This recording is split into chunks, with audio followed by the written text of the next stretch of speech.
There have always been visually enthralling flash passion projects. I knew that there was more potential for artistry in the digital age. With such devastating accessibility never seen before, I can browse art galleries with a cheese cursor and read serial web pages. Net.art makes the page itself the art. Every quirk in web design is intentional for the sake of beauty. Unpragmatically, not trying to sell you any service, which is impossible to imagine nowadays, Net.art does everything possible to make the most gorgeous pages out of simple and already familiar elements. Here, Net.art tries to define itself. Net.art is a self-defining term created by a malfunctioning piece of software originally used to describe an art and communications activity on the internet. Net artists sought to break down autonomous disciplines and outmoded classifications imposed upon various activist practices. The utopian aim of closing the ever-widening gap between art and everyday life was achieved and became a real, everyday and even routine practice. I also like how the page intentionally contradicts itself. Here it says work outside the institution, and it ends with work inside the institution, the cultural loop. The earliest net art, I believe, is, how do I pronounce this? Wait, ASCII art. On 90s message boards, people couldn't post images sometimes, so they had to improvise and they used letters of the Unicode to create images. Vuk Josic took this a step further and created virtual worlds and films out of SCII art, almost like walls of arbitrary code encapsulated into this strange architecture. It's like a helicopter working machine but in another language, so you don't understand what's happening. It's intentionally confusing and gibberish, and now it has like text-to-speech talking over. It's like it's broken, but it's actually not. I think they used a corrupted video game for this. It's pretty fun nonetheless. Like, I'm figuring out that pressing this pedal is making a sound, and it's about as far as I can get. It is a big part of Japanese culture. ASCII art overgrew into games and toys. Deconstruction of text boxes into forms and images. And games. Surprisingly coherent animations. Imagination is working properly. Speculative fiction glasses that block advertisements and proprietary latex face masks. There is storytelling to net art. For example, in Agatha, it presents a dialogue between a system administrator and a girl called Agatha. My boyfriend came back from the war. After dinner, they left us alone. Where are you? I can't see you. So, last time we met, and you promised. Look! Me too. Do you like my new dress? We'll start a new life. Maybe you look at me? Who asks you? Nobody there can love together forever or understand me. In honor of you, look, it's so beautiful, kiss me. Will you marry me tomorrow? No, better next month, after holidays and the weather must be better. Yes, next month, I'm happy now. Where are you? I can't see you. Forget it. You don't trust me, I see. But it was only once, last summer, and if you think, why I should explain? Don't you see? No, never. He was my neighbor, don't kill, forgive him, me, them. Where it was? What could you do? Please look at me. They never saw the snow. It's so old, stupid story. Everyone wants to come back. My mother told me that you could change. Haven't you seen tigers there? I keep your photo here. What time? You want me? Can anybody kill you? All guys change, don't worry. I'll help you. What? Browsing the web pages yourself and discovering the progression of the links is crucial to the experience. Indeed, the difference between net art and actually mad people is slim. Net art exists in the form of sculptures too, and the irony of inherently internet art being in real life is not lost on me. An installation project which references the Heaven's Gate called while exploring notions of digital evangelism and techno-utopian rhetoric as the ramblings of a desperate crackpot, fanatical culture promising the new utopia and the end of the human body. Yeah, that's pretty cool. It reminds me of Welcome to the Game. No wonder net art appears in so many horror lists. People probably think they're getting a virus. Probably getting a memetic virus, like an info hazard. Well, this reminds me of philosophy of CCRU, Cybernetics and transhumanism and accelerationism. I'm too stupid for this kind of stuff, but I'm getting general net art vibes from that kind of. And Cyberzoo, it's like virtual bug chasing. This website for sure predicted the fascination people will have with computer viruses. I mean, virus investigation series from Mutahar. Then we've got hard drives that cost thousands of dollars with lots of gigabytes, just full of viruses on them. And the Mischief virus laptop that was sold for a lot of money. It's like a meme art project, right? It's pretty funny, unless you actually wasted money on this. Not all net art is going to be intentionally cryptic, nightmarish amalgamation of random 3D models like Katamari of CG Trader previews that changes every time you reset the page. Oh, that's another net art in the background. It's called Super Mario Clouds. But this is a more primitive version of that. It's Tumblr vaporwave inspired GIFs. Like a government plates music video.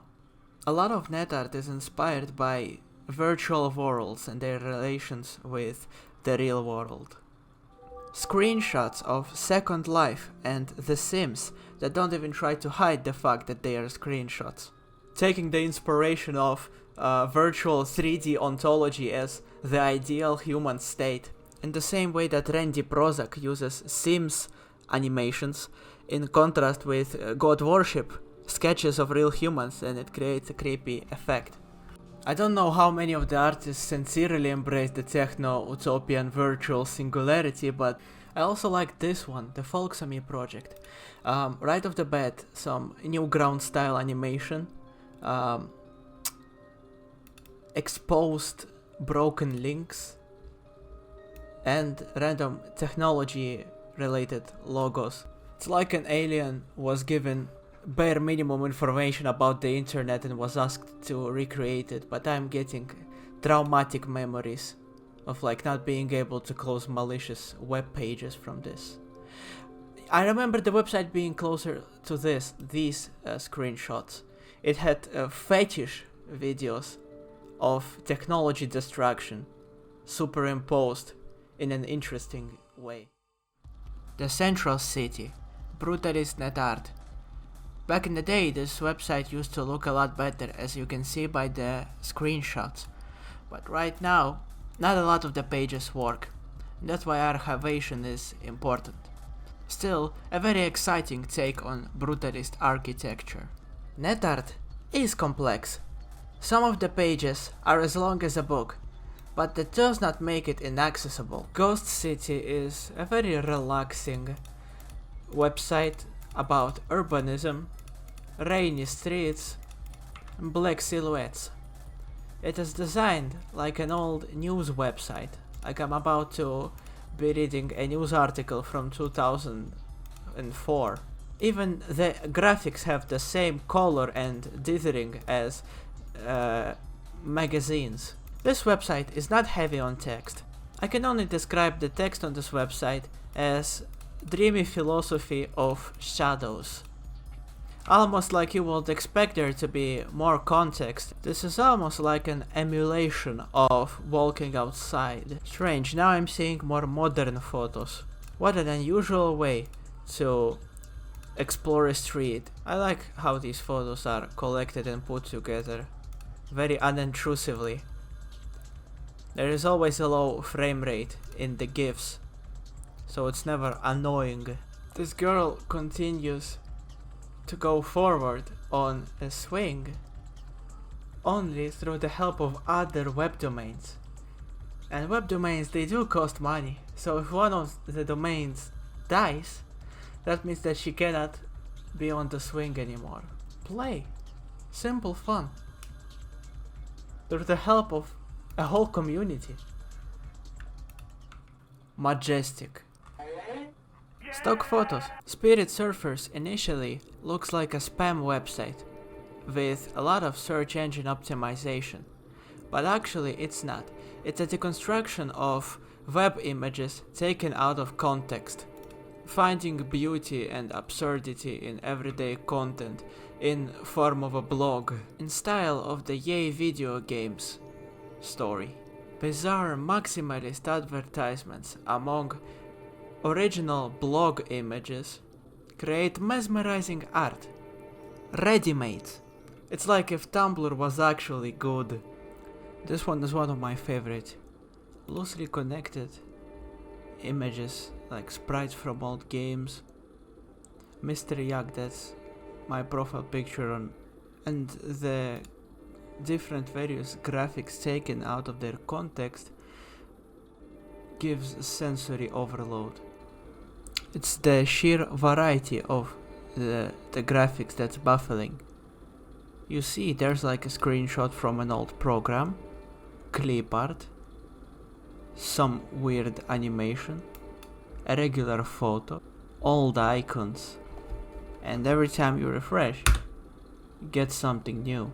The text is usually weirdly sentimental copypastas, like tips on how to use the internet, coating glass.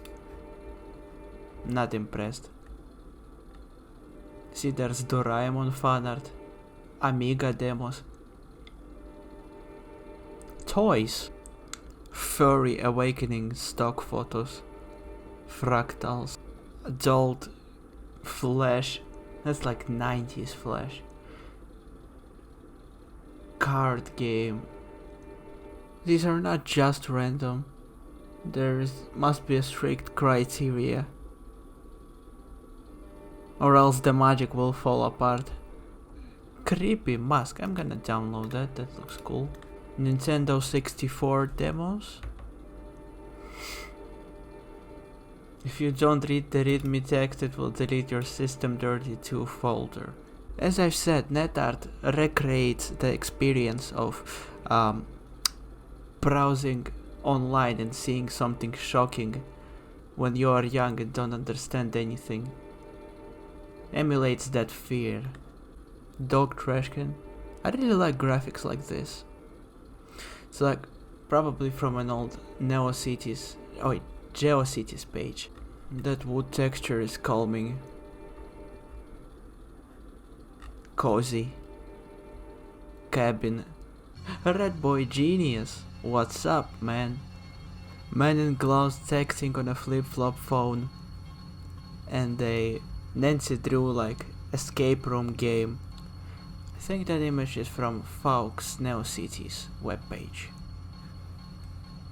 References to other net arts. Help! Interesting, in what context was this image created in? That's a good question to ask for any of these. I'm gonna guess for a police station website. I've seen the film with that bird before. It has been used in a Plastic Child music video, and ooh, spooky unrendered 3D model, and ooh, grid view from a 3D engine. That's how psychology works for most people. It's not what you'd call a typical art installation, but here at the UC Berkeley Art Museum, it certainly drew a crowd. Salvaged off a laptop, World of O 1.0 contains the journal of a traveler in search of a lost treasure. Navigate through personal love letters, log entries. The interface appears like a damaged desktop, but it's not. Between surveillance dolls, and digital equivalents of Andy Warhol's commodity paintings, canyons of digital static, lies a tragic side to net art. Sister Uns is an intentionally never opened flower shop which appeared in 2011. The passerbys were greeted with a single rose encased in a block of ice in an illuminated freezer, and only if they looked for the shop's website, they would be announced with the message that they have donated a rose to their collection. A haunted shop in the same way that the Overlook Hotel from The Shining is. Mesmerizing and daring photography. I feel a lot from this. The rose collection on their website is staggering. It is really thought-provoking that their website is more alive than the actual shop. It's like a ghost that can never let go of their past legacy. Abstract colorful mood pieces, webcam horror, and mind-melting browser freaking experience that is impossible to replicate in any other medium. Almost like the site is exposing itself by showing its bare essentials of code. Prime minimalism. It's very detailed, even if it doesn't seem like there's a lot happening. It's just simple on the eyes. Feel like I saw character design. I really enjoy what Jim Punk is doing. It's like browser's limitations taken to their extreme. Those random glitchy videos that you make when you are bored to test your recording software have potential. Gothic aesthetics with data-moshed movie screenshots. I think the reason this works so well is because there's nothing superfluous. Like, I understand why this would be in a museum. It's just really cool to look at. For example, on this webpage, all of the graphics except the text is dithered and monochrome. I don't know why that anime boy was there, I don't think that fit, but I don't mind this spinning zombo.com circle and the dragon. Intentionally blurry pixel art, which usually pixel art when it's blurry doesn't look good, but in context of pages like these, it looks fine. The same effect I get from Jinx Tengu games. I love this so much. Would easily hang this on my wall. A webpage for conventional paintings. These seem normal enough, but it's probably weird because of effects and self-collaging. The colors are surprising, and characters which surprisingly don't stand out, which is really cool, look like comic book characters. Some net art makes me too sad to keep exploring. A year back I spent hours clicking and reading various hyperlinks on Doll Yoko website. Fictional emails and very disturbing, traumatic text, and more innocent cultural images paired with stranger ones. The site is almost never ending, so after hours of experiencing this, I actually felt a little sick. I can only respect the creators for being able to get into such a dark mindset to think of making this. No, I don't think this is just shock value. It's closer to sincere, non-direct storytelling. Subculture.com is about as explicit as it is 90s. This could not have came out in any other decade. Intentionally shocking window pop-ups with epileptic imagery, shaking low-res GIFs, with pretty much nothing interactive except just clicking on the images until they change. Bizarre political images with constant motion sickness. Whether this website aged well or bad really depends on you, because I imagine it is just as revolting as it used to be back when it was first created. So I say it aged well. I saved the best for last, the essential net art website. Only now should we appreciate it in its full beauty. Jody.org. You can see how many W's there are on this most popular introductory page for it. It looks like exposed naked code. You might have already realized that this is broken ASCII art, because if we look at the code like this, you can see that it's actually a graph of an atomic bomb, but it has been broken like this intentionally, probably because of lack of spaces. This is of course a virtual boy screenshot, and there are multiples of them, so it's a little confusing of where to click, but it doesn't really matter. Jody is really serious about lost context, leaving no directions of what to do. And this is my favorite directory. It's really straightforward for where to click, and it feels like dysfunctional software. And right here, this used to scare me. It's like you summoned a demon from going too far. Bulletin board signature Kagan graphics that are broken. Strangely, this one is called AU Rain, and when I look at this, I see rain droplets on a window. It's strange, but it's sort of relaxing, clicking on these patterns of randomized numbers and expecting something to happen, and it doesn't lead anywhere. Imagine that you took multiple pictures of pigeons and you want to share them. What is the best way to share them? Like this, of course. People might confuse your pigeon blog as a detective game. And this sort of creativity is unmatched. There's even a clock over there, in case you need it. Having a clock on a random page like this is the same feeling as unnecessary censorship of faces for artistic purposes. This is a page dedicated to 3D renders of what I believe to be mechanical patents or inventions. You can also download them at the end of the page. There's a directory of other There's a directory of what appears to be other net.art website, and it seems cool until you realize that most of the links are dead. Then it's even more cooler, and the ones that aren't dead are interactive cattle mutilator.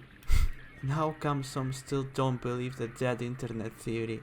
This is a webpage dedicated to, I believe, an obscure urban legend virus called Good Times, and this tries to scare off anybody with a ton of warnings that can scare anyone, and I just keep clicking accept, and here it's just wormwood, which makes it evident that this is, I think, very old forum posts, and I don't blame anybody who would get scared from something like this. This is the stuff dreams are made of. 100% could pass off as a dev file. If you can't tell what this is a night photo of a lamp with a green filter. It's hard to explain why this is so impressive, but it's like a collection of what everyone is scared of when being online. And this is like the logical conclusion of that gym punk website we've been to. Now, mysterious gifts, which never load because they don't exist. What was that? This looks like what hackers in 90s movies see on their screen. Scanning volume. Of what? Will a 14-year-old sociopath bring my company to its knees? Sounds very personal. Just wow. And this makes me proud to be British. Look what pops up when you press kill yourself. There's a video game about this. I remember there being a lot more to Jody, like a video of people inside a horse-powered carriage irregularly cutting pieces of paper with net art printed in it. That's a really original idea for a performance. But other times you get an innocent font website. Web Crash features very uncatchy URL advertisements. A merge between NetArt and real world. I think the funniest redirect from Jody is thumping.org. It's a playlist of a channel which replies to completely random popular YouTube videos with a thumb. Superbad is the most complexly built website that's fortunately very easy to experience. Highly inspired web design may look like a vehicle repair blog or a Bible story website for kids.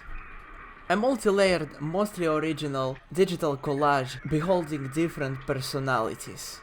At times it's like the Halo ARG I Love Bees. Superbad aged the best. It's beautiful if you let go of the idea to try to click on every link. It can go from PS3 promotional horror game website to subculture.com in seconds. Despite being a nest of links, every page is minimalist. Usually NetArt is maximalist, but Superbad subverts the expectations. The limited technical capabilities of the 90s allowed creativity to thrive. Almost surreal outside-the-box use of puppet GIFs and Winnie the Pooh shrines is good, but Mushette.org is a profound, sad thrill to explore, presented like a run-of-the-mill homepage of a fictional 13-year-old artist from Amsterdam. Mushette proves that NetArt is not always hyperactive sensory overload, but the site has such a well-crafted atmosphere that it was a relief to be assured that it's fictional. Non-explicitly and indirectly hinting on grim and nightmarish themes. The most common button that always appears is the email. Mushette always wants you to email her answers to horrible questions such as, what is the best way to kill yourself if you are under 13? Since the site is interactive, all the answers people have sent in, both memes and serious, are publicly displayed. The most common leitmotif on Mushette are flies. Not just as another decorational GIF element, no, Mushette's passion for flies is bewildering. Low resolution shaky, let's call them subculture images of flies over birthday cakes and fly lullabies.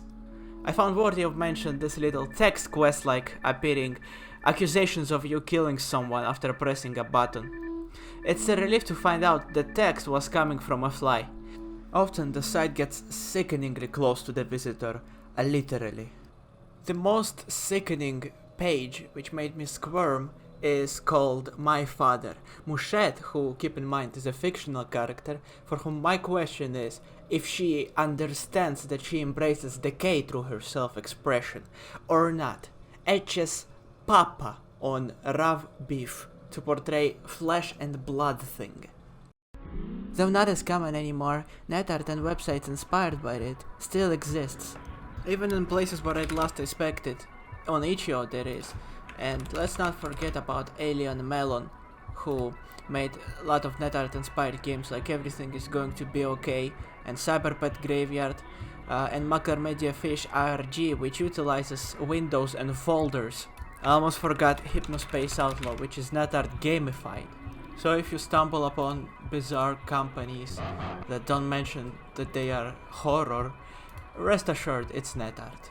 Everybody has noticed that the internet has been getting worse, but don't become who you hate. Be the change you want to see. Now might be the best time to create your own NetArt, telling the story you always wanted to tell.